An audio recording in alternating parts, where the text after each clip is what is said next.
partout où vous nous suivez, soyez le bienvenu dans votre nouveau numéro du magazine Genre et Volontariat. Nous avons été très heureux de vous recevoir la semaine passée. Nous avons reçu la Fédération des femmes dynamiques, cette association des femmes entrepreneurs de la diaspora vivant aux États-Unis, représentée par Clémence, qui vit aux États-Unis à Dallas, ainsi que Rebecca à Kinshasa, qui représente les entrepreneurs pour la RDC. Merci pour vos appels, merci pour vos soutiens. Ce soir, nous revenons avec un nouveau numéro de votre magazine Genre et Volontariat. Nous allons faire un bilan de ce qu'a été la lutte contre la drépanocytose pour cette année 2019 finissant. Nous vous présentons nos vœux, joyeux Noël, partout où vous nous suivez, les parents, ainsi de suite. Et pour en parler de cette question sur la drépanocytose, nous venons à la rencontre d'un baobab dans ce domaine que je vais saluer. Docteur Placide Crispin Manzombi, nous vous saluons. Bonjour Symphoria. Docteur Manzombi, 2019 s'achève. Selon vous, sur le plan de la lutte contre la drépanocytose, quel a été le bilan de cette année par rapport à la lutte?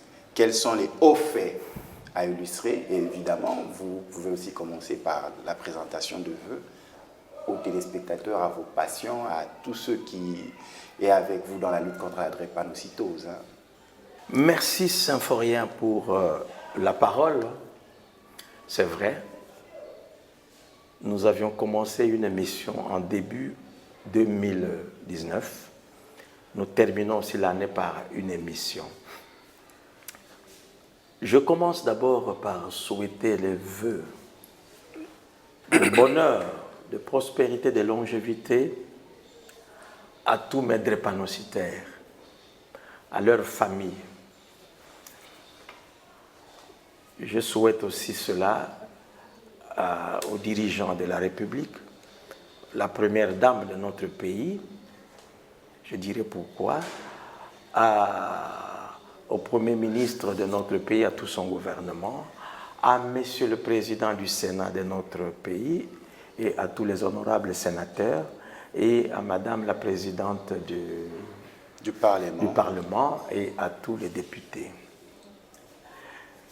Je considère, sauf Symphorien, que 2019 a été une année positive pour la drépanocytose. Pourquoi? Parce que maintenant, on parle de la drépanocytose au plus haut sommet de notre État. C'est que notre première dame, que je remercie beaucoup, a fait en parlant seulement de la drépanocytose. Elle a fait libérer la parole à beaucoup de personnes, à beaucoup de familles de drépanocytaires, à beaucoup de drépanocytaires eux-mêmes. Je l'ai suivi encore sur les médias.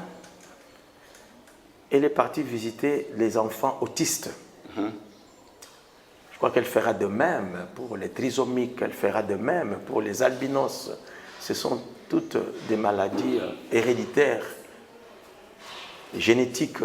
Mais la maladie la plus répandue, la maladie génétique la plus répandue dans le monde, c'est la drépanocytose. Mais avant que notre première dame en parle, c'est comme si nous, tous les Congolais, nous vivions dans ce pays. Nous vivions comme si la drépanocytose n'existait pas. Alors que la drépanocytose se trouve devant les portes des maisons de tous les Congolais. Si vous ne faites pas attention, moindre inattention, la drépanocytose pénètre votre maison et elle n'en ressortira plus jamais. Je crois que nous devons avoir le courage, nous devons avoir la force d'en parler toujours régulièrement à nos enfants. Ça sera une des façons, avec d'autres mesures évidemment, pour réduire tant soit peu cette maladie génétique qui nous détruit, qui nous décime, qui nous font souffrir sérieusement. Et le fait qu'on en a parlé au plus haut niveau de notre État, pour moi, c'est très positif. Vous voyez que la première dame est partie visiter un centre. Oui, c'est un centre de prise en charge de la drépanocytose, un centre de référence, mais qui se trouve dans un quartier très populaire à Yolo. Alors qu'elle pouvait aller visiter des grands hôpitaux ici. Donc sa visite pour vous marque marque un très haut fait que les drépanocytaires existent et il faudra qu'on s'en occupe, il faudra qu'on puisse vivre avec, qu'il y ait des mécanismes pour les protéger. Donc la première dame a fait une visibilité sur la drépanocytose. C'est la drépanocytose, une grande visibilité. Mais à part cette visibilité-là, qu'est-ce qui a été les points saillants, par exemple, par rapport au programme de lutte contre la drépanocytose, ou bien les actions menées sur le plan médical dans la prise en charge des drépanocytaires, par exemple? Parce que là, on est resté sur le plan visibilité, mais sur le plan prise en charge, sur le plan politique, sanitaire, mis sur pied par le programme ou dans la prise en charge de ces drépanocytoses, de ces drépanocytaires, quelles sont les actions que l'on peut comptabiliser? Vous savez, Symphorien, on ne peut pas tout faire à la fois. Hein? La visibilité est là. Maintenant, nous avons eu, vous et moi, les promesses qu'il y aura la construction d'un centre de prise en charge. Nous attendons. Nous faisons confiance. Ce n'est que, ce n'est pas 11 mois de gestion. Et sur le plan scientifique, il y a toujours des avancées dans la connaissance. Nous avons participé, que ce soit au niveau du programme, que ce soit au niveau du centre de Mabanga, que ce soit ici au CHC, que ce soit au centre de Monkole, nous avons participé au grand séminaire sur la drépanocytose qui a eu lieu en octobre à Brazzaville. Nous avons apporté notre expérience parce que là, ils ont un grand centre qu'ils appellent Centre de prise en charge de la drépanocytose Marie-Antoinette pour tout Brazzaville, pour tout le Congo, oui, pour tout le Congo.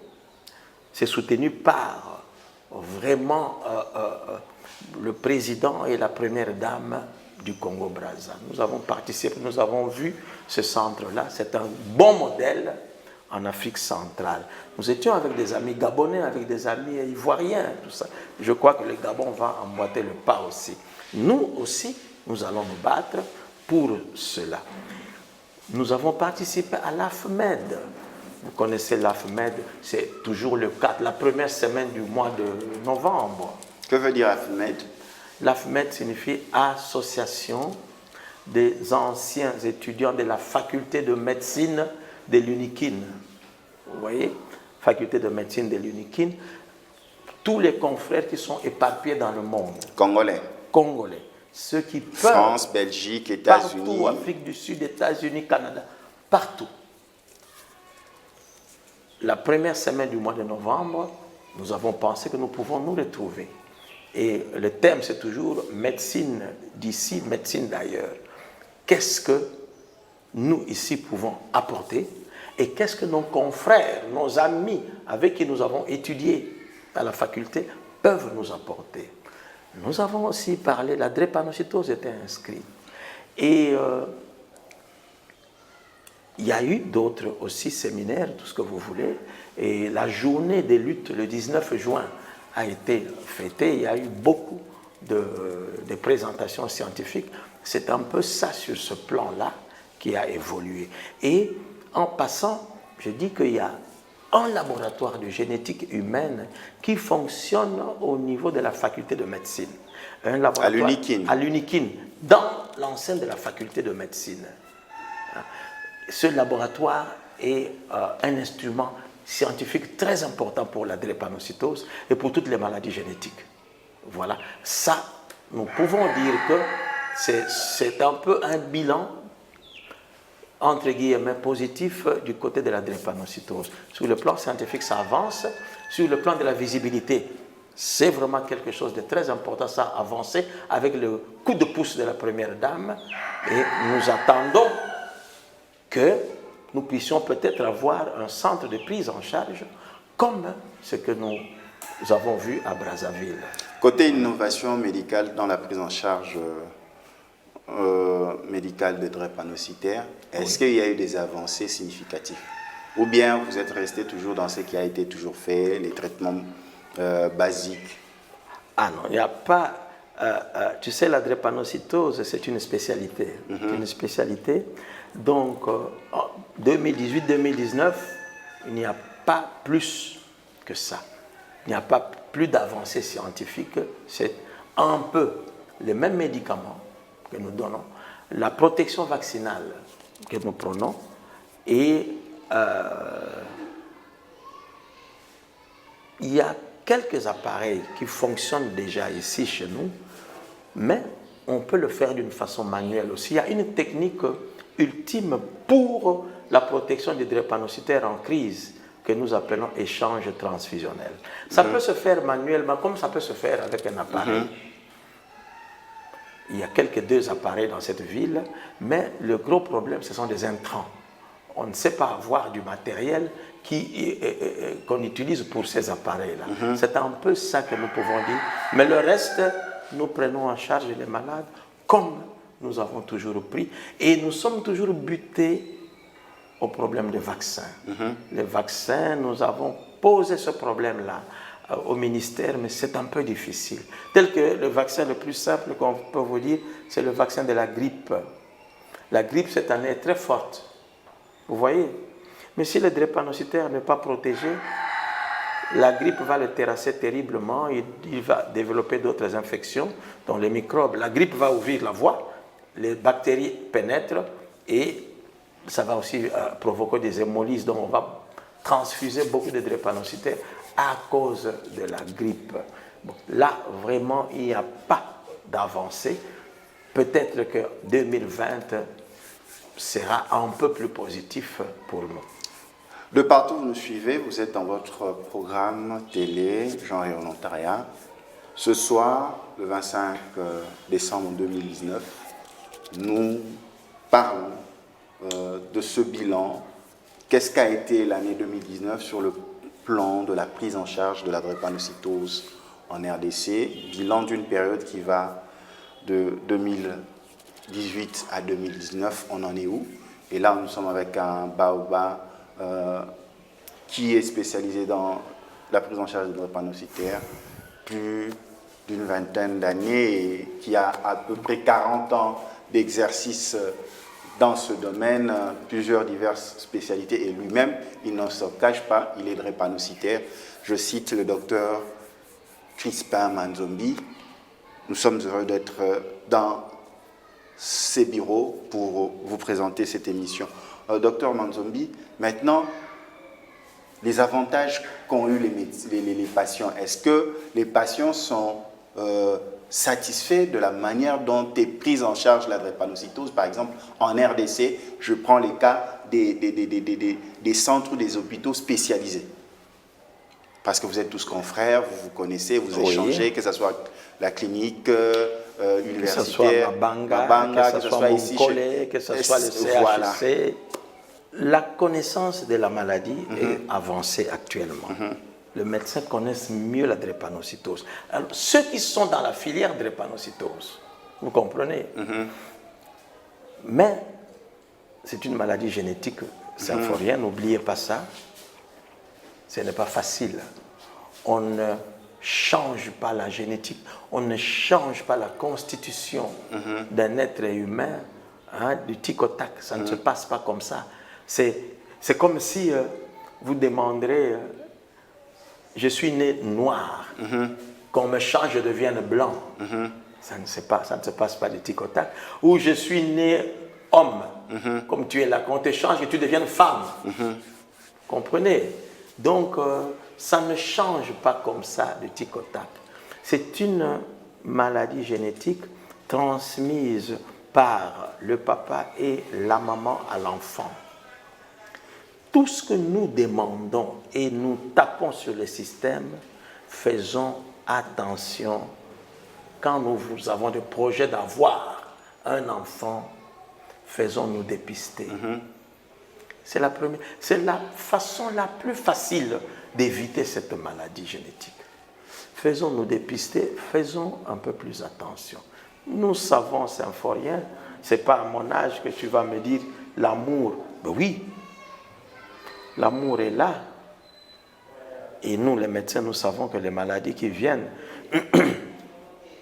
par la voie de l'amour sont des maladies très difficiles à soigner, des maladies très difficiles à maîtriser. L'amour est là d'abord. Une maladie génétique n'est pas quelque chose de facile. Les connaissances sont très avancées. Le schéma de la prise en charge pour les médecins qui s'intéressent est connu. Et nous avons de plus en plus, que ce soit en RDC, que ce soit en Afrique, des drépanocytaires adultes qui dépassent 50 ans. Il y a 30, il y a 50 ans, on disait qu'il mourrait avant le 5e anniversaire. Mais quelqu'un qui a 50 ans, qui a 60 ans, qui a 70 ans, s'il y en a de plus en plus, est-ce que c'est positif? Ce n'est pas une bonne prise en charge, ça, par rapport à ce qui a existé il y a 50 ans, il y a 60 ans dans ce pays. Ça signifie que les malades, il y a des malades drépanocytaires que vous pouvez voir dans la rue. On a déjà fait passer une émission ici que la difficulté de la drépanocytose, c'est aussi ça. C'est un handicap physiologique et pas physique. Donc, ce sont les organes internes du drépanocytaire qui sont fragiles. Le cerveau, le cœur, les poumons, le foie, les reins, les os. Donc, tu peux voir une belle jeune fille, un beau jeune homme drépanocytaire, mais tu ne le reconnais pas. Et les gens se demandent, mais il souffre de quoi? Ça, c'est une des difficultés de la drépanocytose. Mais cette personne-là que vous voyez là est un handicapé très, très fort, très faible. Quelquefois même par rapport à un handicapé moteur, un handicapé physique. Il peut pleuvoir sur un handicapé physique, il s'en sort, mais s'il pleut sur le drépanocytaire, il peut être malade et en mourir. Vous voyez donc, la prise en charge évolue, les connaissances évoluent, mais on n'est pas encore au top et on n'en sera pas. Depuis, ce que nous regrettons, c'est que les statistiques et de naissance et de drépanocytaires, tu vois, ils deviennent de plus en plus adultes. Donc, c'est comme si les statistiques restent au même niveau. Les 2 à 3% de naissance, 2 à 3% des vivants, 25 à 30%. C'est comme s'il y a une stagnation. Ça reste au même niveau depuis les indépendances, depuis la colonisation. Ça signifie qu'il n'y a eu aucune action de nous-mêmes les Congolais et de nous les Africains sur cette dépendance. Pour changer cette donne. Pour changer un peu ces statistiques-là. Et c'est vers là où notre combat maintenant est focalisé. Comment pouvons-nous nous battre? Quelle action pouvons-nous mettre? Comment notre gouvernement peut, pour que nous puissions renverser tant soit peu ces statistiques-là de drépanocytaires? Tozo yamba pona bino Dr Manzombi et azali munganga o atali bokono oyo tobengi drépanocytose ye asalisaka na nzela akelasi ya mindele oyo etali minganga ko zwa en charge ba oyo bazobela maladi wana oyo babotami nango lisola lelo tozosala bilan au Italie, année Mbula 2019, toutaki wapi na bobundisi drépanocytose na RDC, to suki wapi na année 2019. Masula le tozo betana Dr Manzombi. Dr Manzombi, oui. Tant que na lokota na français, au lakisi était mbumamalamu na année oyo 2019 aussi là. Et la visibilité, Mwinda Oyo, première dame Yamboka, Denise Nyakero Tshisekedi, a memelaki lutte ya drépanocytose na RDC. Au laxipe ba point belé, mais place tozo kouya mingi mingi, au lobby na lokota na français, que mwana to mutu aza drépanocytaire aza kutu handicapé koleka mutu aza handicapé zomona na miso physique peut-être ayebi kotambola te mpo na nini comme ça po expliquer biso na lingala po ete baparent bafamille oyo baza na badrépanocytaire na ndako baza na baprécaution ya kozwa fasi ya mbula fasi ya mulunge place ya makambo esa que drépanocytaire handicap ne bima makasi. Merci Symphorien, je vais essayer na kobunda na lingala na ngai ya pasi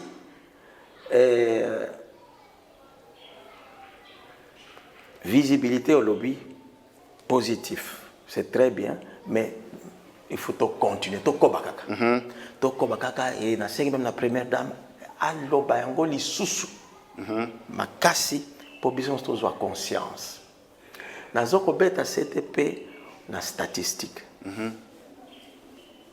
ezali ngai docteur Manzombi Pambate, il faut que to réfléchir ensemble ba responsable ya mboko yo ba juriste bazali ba législateur bazali hein totala comment komeka ko réduire ba statistique wana parce que soki to réduire ba naissance ya ba drépanocytaire de 0,5% mais sont des millions hein 2% wana c'est plus de 2-3 millions d'habitants vous comprendre parce que c'est en millions au moni ensuite vie ya yemoko oyo abotami déjà ba oyo na tiaki PCT na betaki PCT sur ba union ba mariage poza na projet ya kobota yo jeune fille yo jeune garçon dépistage kende epai ya monganga atako ekotinano na ba habitude na bisote to kotisa yango kende epai ya monganga batala ba examen prénuptiaux ezalaka.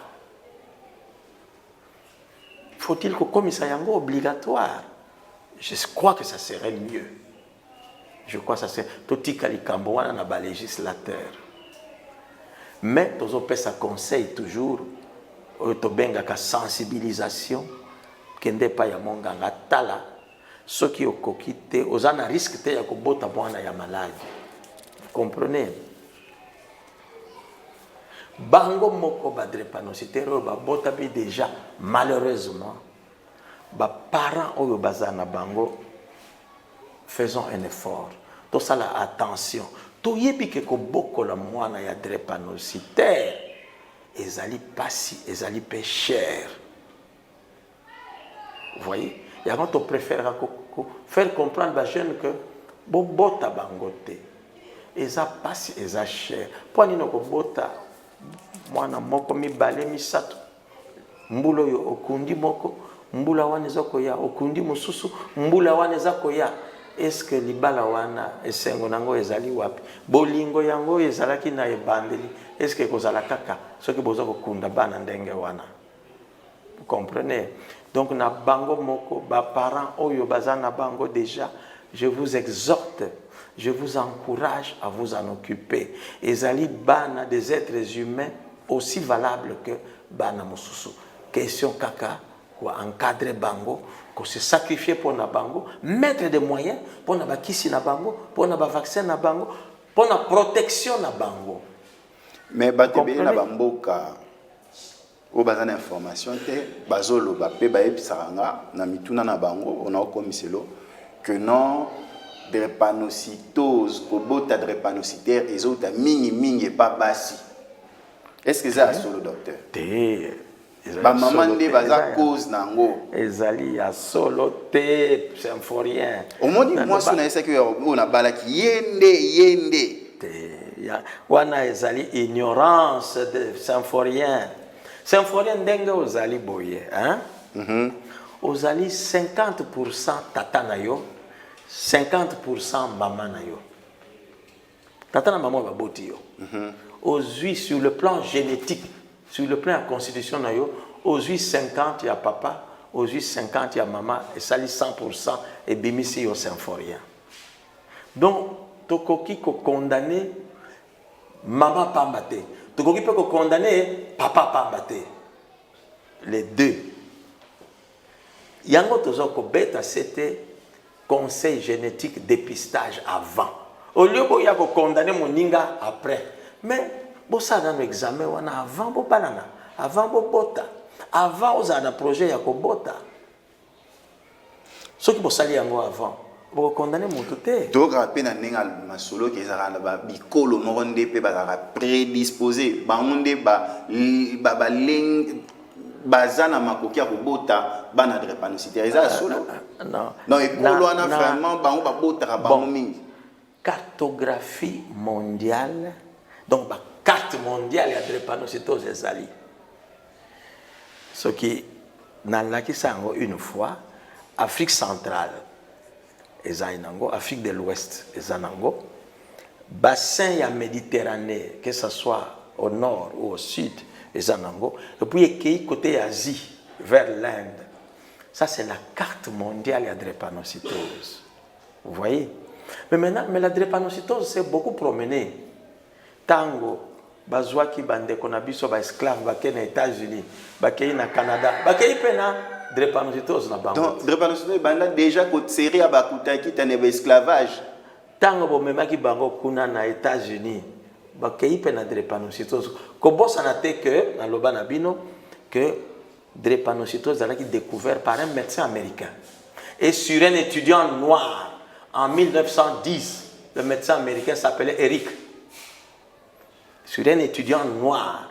Donc, les Américains dans la recherche de l'onde, ils ont dit que makila oyo ya bato mwindo eza na problème. Vous voyez? Donc, bokenango na Congo pe. Na ba statistique tozo koloba. Na carte, na cartographie, carte géographique ya Congo et yebani. Imaginez carte ya Congo na biso. Botia deux lignes na katikati. Hein? Vous prenez l'ouest. L'ouest, donc, prenez le bas Congo, une partie de Bandundu, l'Équateur, tout ça. Là, les statistiques vous donnent autour de 2%. Vous avez centre. Vous tracez ligne, centre. Hein? Vous mettez les colotines assez. Les statistiques vous donnent autour de 3%. Vous avez est.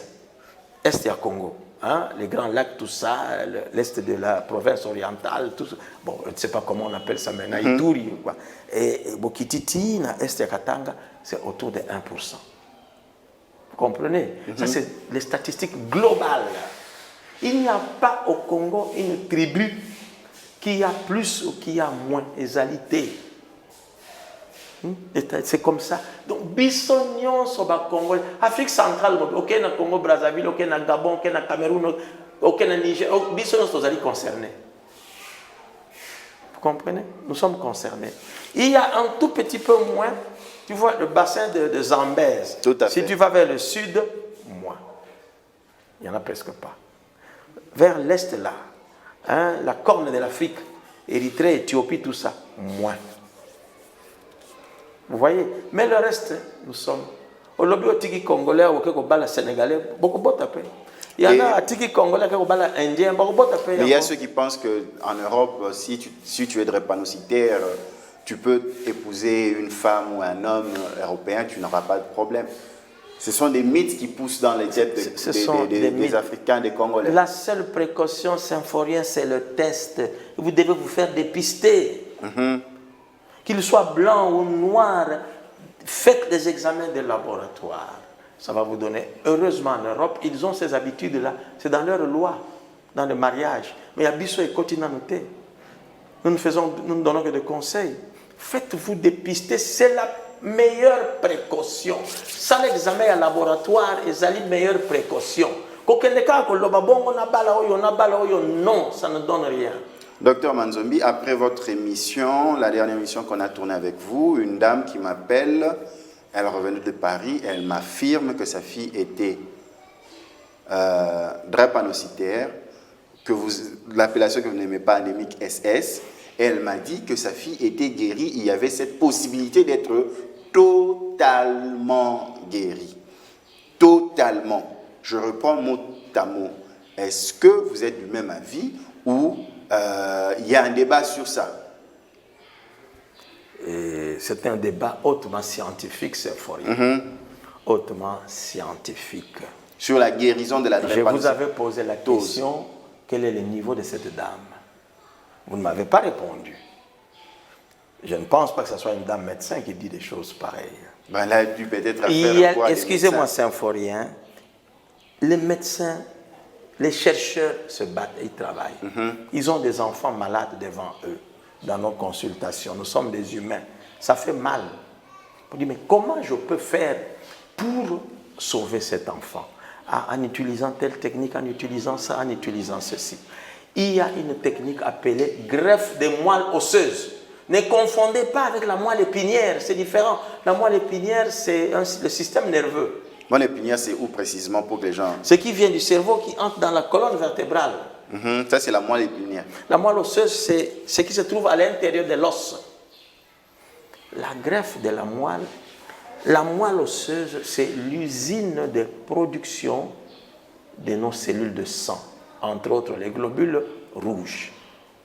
Qu'est-ce qu'on fait dans cette thérapeutique-là? On détruit l'usine que ce malade porte en lui. On greffe, on prend l'usine, souvent c'est entre frères et sœurs. On met chez le malade. Dans notre patient aussi, on va aussi l'opérer, l'ouvrir pour prendre... On ouvre quoi? Non, on ponctionne au niveau de certains endroits la moelle. Ponctionner, c'est aller avec l'aiguille. Nous ne sommes pas devant un auditoire c'est la scientifique. donc on se tire avec... Symphorien. Là, c'est difficile que les gens comprennent. Mais, attention, la personne qui a reçu cette moelle-là, il y a une réduction des symptômes. Il ne sera pas aussi malade, aussi à l'hôpital régulièrement comme il était avant. Mais il reste dans ses gènes drépanocytaires.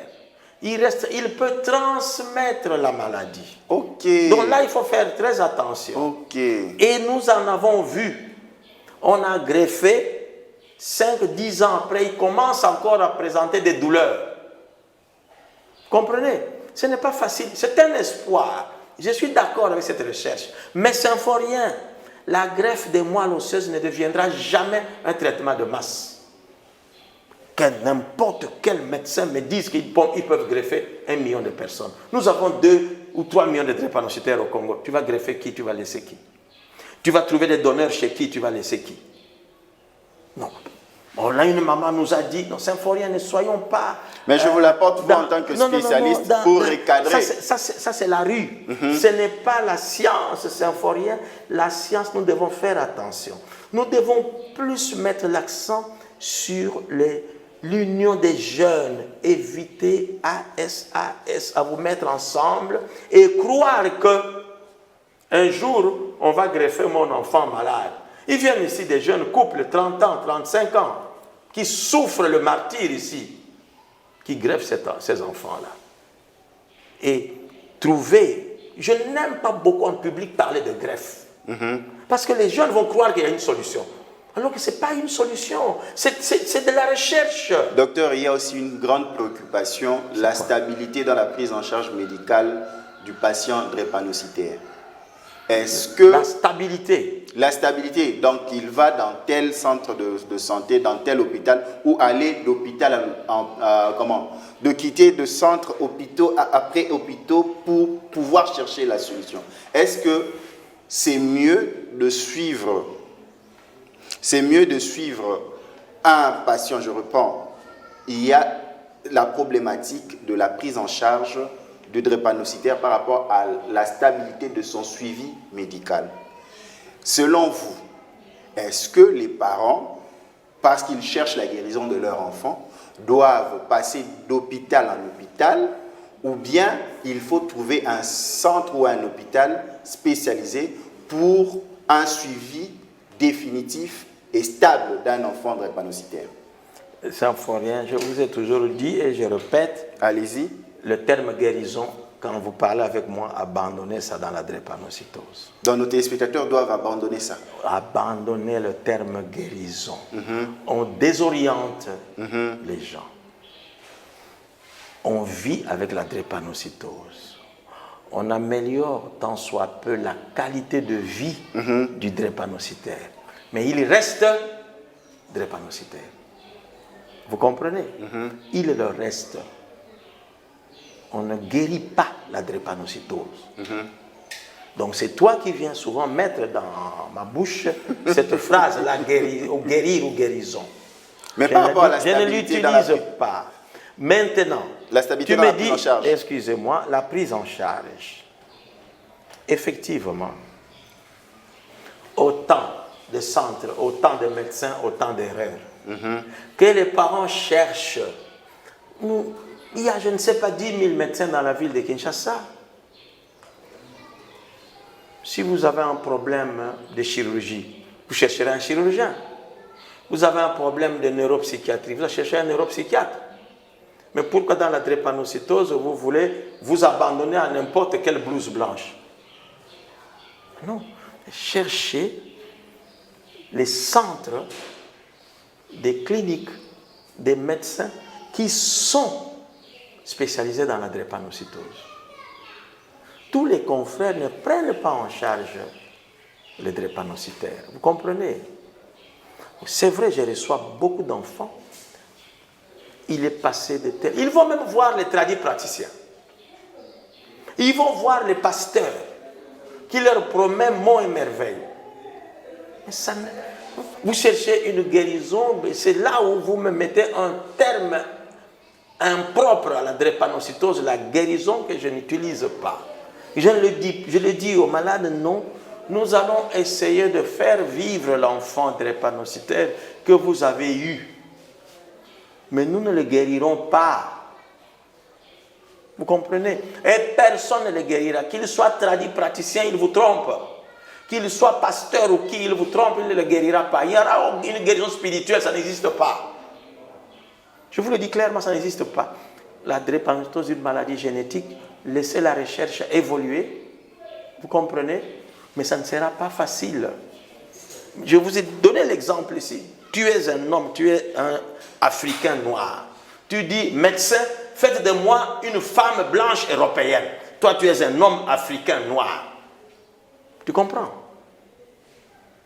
C'est ça que vous lui demandez à la médecine. Il y a des albinos qui naissent dans notre pays. Mais pourquoi vous ne les avez pas tous changés? Vous croyez que la guérison, ce sont des maladies génétiques, la guérison ne viendra que chez les drépanocytaires. Pourquoi les trisomiques, ce que vous appelez les Mongols, pourquoi vous ne les avez pas guéris? Ce sont des maladies de même souche symphorien. Je le dis, je le répète, il y a des gens qui posent les mêmes questions. Vous comprenez? Donc, abandonnons ce terme-là, améliorons la vie du drépanocytaire. Qu'il vive normalement, qu'il atteigne l'âge adulte, qu'il travaille normalement, qu'on ne les chasse pas de travail parce qu'ils sont drépanocytaires. Voilà un peu les lois que je demande pour leur protection. J'ai des jeunes drépanocytaires qui ont bien étudié, il va travailler, il tombe malade, il reste une semaine à l'hôpital, il rentre au travail, on les chasse. Mais qu'est-ce qui le protège? Quel est l'instrument juridique qui le protège? Vous comprenez? Laissons mon enfant, on l'a greffé, il a été guéri. Elle ne connaît pas la génétique. C'est une science hautement spécialisée. Vous comprenez? Elle ne connaît pas la génétique. Oui, les symptômes de son enfant ont été baissés. Elle n'aura pas à aller à l'hôpital comme avant, mais n'utilisez pas la guérison. Elle n'est pas guérie. Nous avons bien compris, le docteur Manzombi nous demande à retirer le terme guérison lorsque l'on parle de la drépanocytose et toutes les maladies génétiques. Et toutes les maladies génétiques, plutôt de l'amélioration de la qualité de vie de ces malades. Docteur Manzombi, les bonnes choses ne durent pas. Oui. Qu'est-ce que nous pouvons retenir de votre passage dans ce numéro de genre et volontariat pour cette année 2019 qui s'achève? Nous sommes le 25 décembre 2019. Ce que je retiens le plus, c'est la visibilité et la libération de la parole sur la drépanocytose. Beaucoup de familles cachées. Mais tu vis, je ne sais pas dans quelle commune, tu vis dans quelle ville du Congo ou dans quel village. Mais la première dame elle-même, la dame de votre président dit que Je vais aider, je connais la drépanocytose, c'est difficile, nous allons essayer. Mais pourquoi toi tu vas te cacher encore? Mais va vers la première dame, elle va t'aider. Pourquoi tu vas te cacher encore? C'est une erreur. Si même nous, les docteurs Manzombi, nous avons cet âge, 65 ans cette année, mais c'est parce que nous avons parlé, c'est parce que nous avons essayé de comprendre et de vivre avec et de libérer la parole. C'est psychologiquement très important. Vous gagnez quelque chose dans votre vie si vous vous libérez qu'effectivement, j'ai ceci, j'ai telle maladie, mais je vais vivre positivement avec ça. Parce que je ne saurais pas l'éradiquer. Ce sont des termes que dans les maladies génétiques n'existent pas. Et je ne saurais pas les guérir, mais je vais vivre positivement. C'est quoi la vie? Entrons un peu dans le domaine de la philosophie. C'est ça. Il y a une naissance, il y a un développement, et puis c'est fini, on disparaît, tout le monde partira. Mais il vaut mieux planter, faire quelque chose de positif dans la vie, laisser des traces, et puis partir. Positif, et pas du négatif, pas de mauvais. C'est ça qui est l'essentiel. Et il y a beaucoup de jeunes drépanocytaires qui peuvent le faire si on parvient à les aider, si on parvient à les protéger. Même par des instruments juridiques que je suis en train de plaider tout le temps. Merci Saint-Foria. Docteur Manzombi, un grand merci. Joël Noël, meilleurs vœux à vous et à toute l'équipe de votre hôpital. Un grand merci à mon équipe technique. Un grand merci à tous nos téléspectateurs. Joël Noël, un grand merci à José Matadi Golf, à Toms, un grand merci à Kin24. Joël Noël à tout le monde. Joyeux Noël et meilleurs vœux à tous les téléspectateurs qui suivent ce programme Genre et Volontariat, ainsi qu'à tous nos participants à nos programmes. Merci parce que vous avez été meilleurs cette année et vous le serez encore plus en 2020. Que Dieu vous bénisse. Nous nous retrouvons en 2020. Nous nous retrouvons la semaine prochaine pour un nouveau numéro. Quant à moi, je vous dis à la prochaine. Ciao.